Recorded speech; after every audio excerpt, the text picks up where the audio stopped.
Hello, this is Clementines in partnership with Taunton Youth Culture and Arts Festival with a series of top tips to help you with your writing practice. Now you might be writing poetry, rap, songwriting, stand-up comedy, storytelling, anything at all. But I hope these tips will help your process. Top tip number 1. And this is to structure your writing time. Try to find regular blocks within your schedule where you can dedicate your time to your writing. So I would say if you want to be making a career out of your writing, this should be every single day. The Dalai Lama famously once said, if you can't find time to meditate for 5 minutes a day, then you should meditate for 10 minutes every day. And it's absolutely the same with writing. If you really want to follow this and become the best writer you can be, then we should be trying to find a moment every single day to do this. It might be first thing in the morning, it might be last thing at night, it might be in your lunch break from work, but try and find a particular time where you always go to your writing. And if you can't find time for every day, that's totally understandable. Try and find your weekly slot. It's your Sunday morning thing or it's your Friday evening thing. You might be a everyday writer, a weekly writer, a monthly writer, but try and create some kind of regular time that you're always going back to your writing. And the more that you go to the pen and the pad, the more you get yourself into that headspace, the easier you'll find that the ideas just start flooding to you. That is tip number 1. Tip number 2 is think about where you're writing and try to change the locations from time to time. If the only place that you write is in your own bedroom, there's only limited inspiration that you can draw from the same posters on your walls or things you might see around you. Try to go to a range of different places. Try to go into the middle of nowhere and sit in the woods and try writing, or looking down at the sea, or right in the middle of the busiest town or city that's nearby, and sit there and do a bit of people watching and write.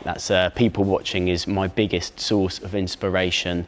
But vary the places that you're writing. If you're getting some kind of writer's block, I want to write something, but it's just not coming, change where you are, because you're probably running out of inspiration through your eyes and your other senses that come from being in different places. Tip number 3, always be ready to catch an idea when it comes to you.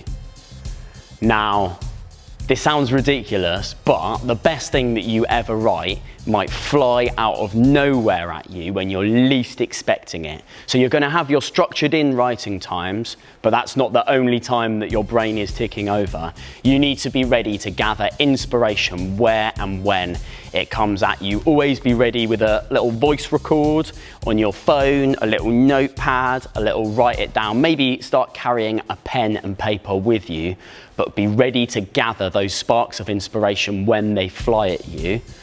So the word genius is a word which I believe is often misunderstood or misused in modern society. I believe it comes from ancient Greece, where geniuses were not people, but they were little flying beings that would fly around the place and occasionally land on a human shoulder and just whisper a little interesting idea into their ear. So you would never say a person is a genius, you would say they have a genius, or they are quite good at attracting those geniuses in or listening to them, because I think genius is all around us every day. It will be that thing that your mate says when he wasn't even trying to be funny, but it's absolutely hilarious. It will be anything. It will be something that you see the sun doing that you've never seen it doing before. Inspiration is everywhere, and be ready to catch it. And the more regularly you go to your pen and your pad, the more you'll be ready to just catch those little gems of inspiration as they come to you. Tip number 4, copy everyone always. So let me be really clear about this one.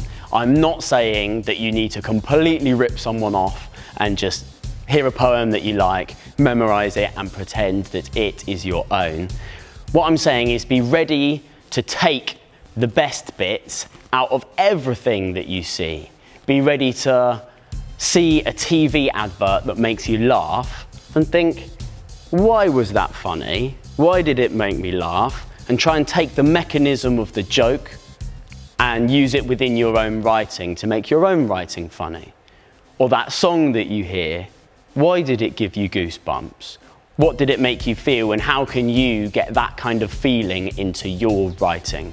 They say the key to originality is hiding your sources well, and I would add to that you should copy people that do very different things to yourself. If you want to be a poet, don't copy other poets. Copy other artists in other art forms. If you want to be a rapper, don't copy other rappers. Be willing to take inspiration from as far away from your own art form as possible and gather them in. Tip number 5 is warm up your writing. So when a singer's about to go on stage, they warm up their vocal cords to project. When an athlete is about to go out to compete, they warm up their muscles. And you need to be ready to warm up your hulking brain muscles to get them ready to do what you want them to do. So when you're starting one of your structured bits of writing, you don't need to go straight into, I'm going to make a complete genius work of art today. That's going to be really hard. Start by just writing. If nothing's coming at all, then write what's happened to you today, starting from the minute that you woke up until the minute that you're writing, and try to go through everything in as much detail as possible. It doesn't matter at all what you're writing, what it sounds like, whether you like it, but just keep writing. Get going, get your brain and your hand and your body in tune with the fact that this is what you're doing, and it starts to get the ball rolling, the motion out there. You'll be warmed up, that then when you want to start focusing on a project, you're already writing, you're already in the flow. Warm up. Tip number 6. Do not worry whether what you are writing is good. Now it sounds counterintuitive, but this is, I think, the most important tip that you're going to get in this series. I've been doing so many workshops in schools, colleges, youth centres, one-to-one sessions all over the place as part of this project, and it is the one thing that I cannot say enough times. When you're in your own creative process, do not let the idea that someone else might read it or listen to it and not like it come anywhere near your thought process. It just doesn't matter what they think.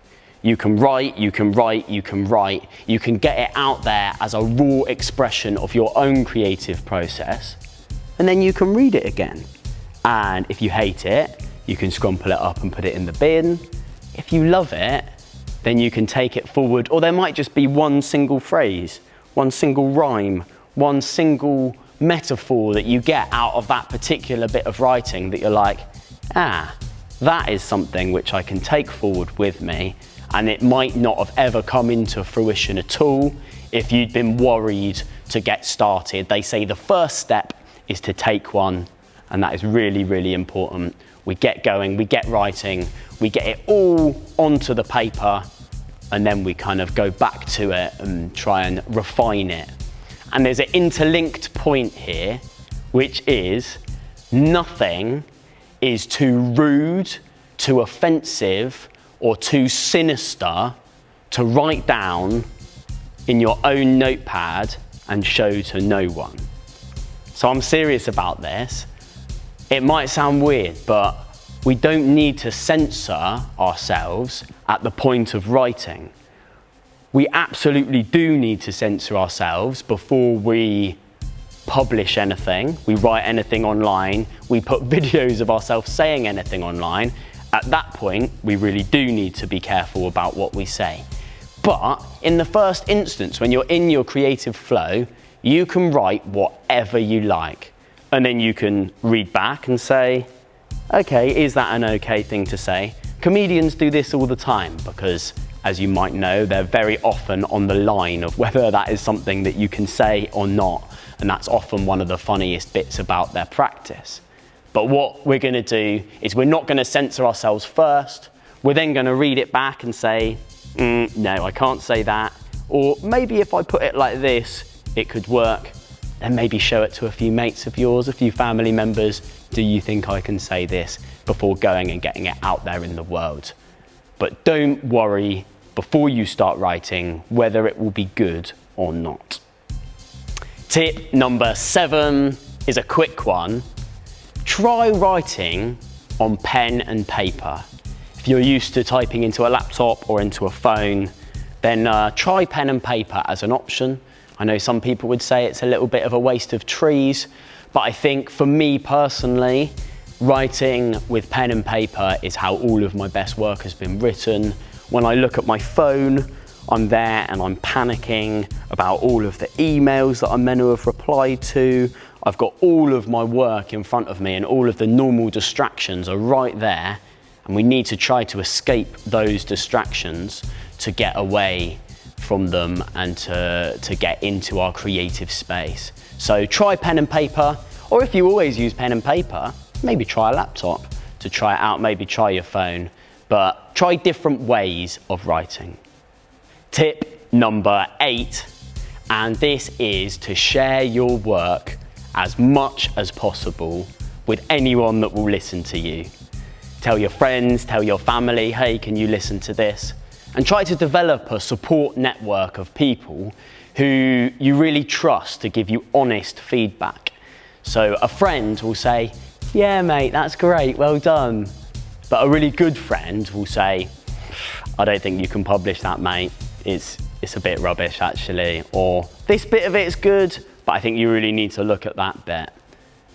Being able to give and receive constructive criticism and finding a group of people that you can do that with is a really important part of the process. Start a little writing group or find anyone that you can bring into your creative process. The more times that you're able to perform out loud or hear your words, hear what they're like in front of people, it will give you a much better idea of how you can make your writing better. Tip number 9, this is a quick one. Film yourself and watch it back. It's quite uncomfortable looking at your own face and listening to your own voice. Almost everyone finds it weird and awkward, but doing it is really, really helpful. That you can get your feedback from friends and family, but the only person that really matters here is you. So try to deliver one performance piece in a few different ways. Try it really fast, try it really slow, try it in a really kind of sincere, heartfelt way, try it in a slightly more silly way, and then watch for the subtleties in your own performance. When you watch them back in the video, it will give you a much better understanding of how the audience see you. Tip number 10, our final tip for this session, is be prepared to kill your babies. Not literally at all. But you need to be prepared to write something, quite like it, but realize that it doesn't quite fit into the wider project, and be willing to say that was an important part of my journey, but it's not going to fit into this song, into this poem, into this story. That's a really important thing, that there are lots and lots of different ideas that we have which are great in one context, but we don't need to shoehorn them into a project where they don't quite fit. When I was talking earlier about starting by writing as much as possible and then slowly refining it, that is how we make this work. We start with a big lump of coal and we compress it, we compress it, we compress it, and when it's ultra small it becomes a diamond.